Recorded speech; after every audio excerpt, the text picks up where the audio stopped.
लगता है ये तस्वीरें एक बार अपने दर्शकों को दिखा देना चाहिए। मुख्यमंत्री योगी आदित्यनाथ, क्योंकि मीटिंग वहां पर हो रही थी और उसके बाद वो यहां से निकल रहे। देखिए ये तस्वीरें आपकी टीवी स्क्रीन पर, सीएम योगी आदित्यनाथ। और अब मुख्यमंत्री योगी आदित्यनाथ क्योंकि हॉस्पिटल भी जाना है, वहां पर भी जो घायल हैं उनसे ही मुलाकात करेंगे। इस वक्त हाथरस से लाइव तस्वीरें भारत 24 आप तक पहुंचा रहा है। इससे पहले मुख्यमंत्री योगी आदित्यनाथ वहां पर जो अधिकारी की तरफ से कदम उठाए गए हैं उस बात को लेकर के जानकारी हासिल करते हुए उनके साथ यूपी बीजेपी के प्रदेश अध्यक्ष भी मौजूद हैं और सीनियर ऑफिसर्स। क्योंकि आप देखिए जिस तरीके से एक बड़ी घटना घटी है, प्रशासन के स्तर पर लापरवाही की बात कही जा रही है। और जिस बात की जिक्र के बारे में कह रहे थे अवनीश की, वहां पर जो रिपोर्ट बकायदा दी गई है उसमें कहा गया है कि जब ये घटना घटी एसडीएम वहां पर मौजूद थे। कहा गया कि सेवादारों ने लोगों के साथ धक्का मुक्की की।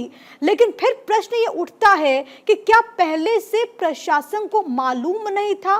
क्या इस बात की आशंका नहीं थी कि वहां पर इतने सारे लोग पहुंच सकते हैं? अगर आशंका नहीं थी तो प्रशासन क्या कर रहा था? अगर आशंका थी तो वहां पर इंतजामात क्यों नहीं किए गए? फिलहाल ये तस्वीरें लगातार आपकी टीवी स्क्रीन पर, कुछ क्षणों में आपको मुख्यमंत्री योगी आदित्यनाथ भी देखिए आपको नजर भी आएंगे इन तस्वीरों में सीएम योगी आदित्यनाथ और उनका ये जो काफिला है वो अब आगे की तरफ बढ़ता हुआ। क्योंकि मुख्यमंत्री योगी जब वहां पर मौजूद हैं ऑफिसर्स के साथ, अधिकारियों के साथ, उनकी चर्चा हो रही है तमाम घटनाक्रम को लेकर के, क्या कुछ कदम उठाए गए उसको लेकर के। लेकिन अब वो घायलों से मुलाकात करने भी जाएंगे, अस्पताल जाने का भी उनका कार्यक्रम है।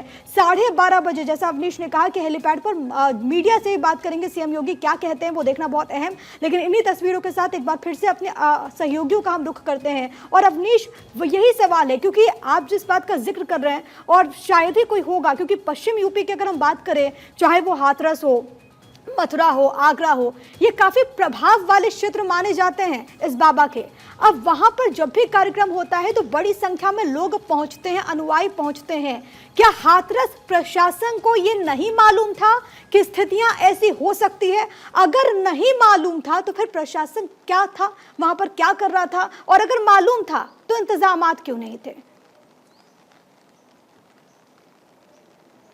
देखिए इंतजामात थे लेकिन नाकाफी थे, और यही वजह है कि बार बार हम जब सवाल उठा रहे हैं तो इसी बात को लेकर के उठा रहे हैं कि अगर एसडीएम वहां मौजूद थे, डिप्टी एसपी वहां पर मौजूद थे, उसके बाद भीड़ का दबाव इतना ज्यादा बढ़ता है, उन परिस्थितियों को हैंडल करने के लिए उनके पास इंतजाम नहीं थे। जो वहां पर ट्रैफिक जाम हुआ, सेवादारों की धक्का मुक्की के बाद जब लोग एक दूसरे पर गिरने लगे, अगर शायद वहां पर प्रशासनिक अमला होता, पुलिस के सुरक्षाकर्मी होते तो शायद बेहतर स्थितियां होती। इनके लिए रास्ता बनाना, क्योंकि ये घटनाएं रोज हो रही हैं, रोज इस तरह का सत्संग हो रहा है। बाबा के सत्संग हर दूसरे तीसरे दिन उस इलाके में प्लान्ड है। जो तबका उनको सुनने के लिए या जो उनको उनका एड्रेस सुनने के लिए या उनका आशीर्वाद लेने के लिए वहां पर पहुंचता रहा है, वो किस तरीके के लोग होंगे? पूरा का पूरा परिवार आ रहा है, बच्चे आ रहे हैं, महिलाएं आ रही हैं, तो आप समझिए कि भावनाएं भी जुड़ी हुई हैं। लेकिन उन जगहों पर अगर उनको बदले में ये हादसा मिलता है, मौत मिलती है, पूरा का पूरा परिवार साफ हो जाता है, इस तरह की परिस्थितियां मिलती हैं, जिम्मेदार तो कौन? ये सवाल है, कहां लापरवाही हुई, कौन दोषी?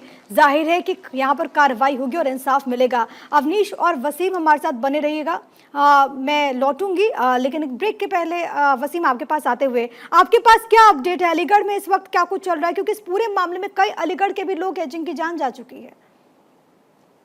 देखिए अलीगढ़ की बात करें तो अलीगढ़ के सभी प्रशासन कल से ही अलर्ट पर था और लगातार अलीगढ़ मुस्लिम विश्वविद्यालय के जो जेएन मेडिकल कॉलेज है वहां पर पूरी तरह से तैयारी कर ली गई थी। अगर बात करें तो यहाँ पर 38 से भी ज्यादा शवों को पहुंचाया गया था, जिसमें 37 शवों का यहाँ पोस्टमार्टम कर दिया गया है। एक पुरुष की बॉडी है जिसकी अभी शनाख्त नहीं हो पाई और पुलिस लगातार उसकी शनाख्त के लिए प्रयास कर रही है। उसके फोटो सोशल मीडिया पर वायरल भी किए गए ताकि उसकी बॉडी उसके घर तक पहुंचाई जा सके।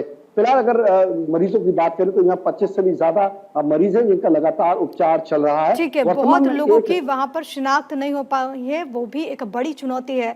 वसीम आप और अवनीश आप बने रहिएगा, लगातार जो महा कवरेज है वो भारत 24 पर लगातार जारी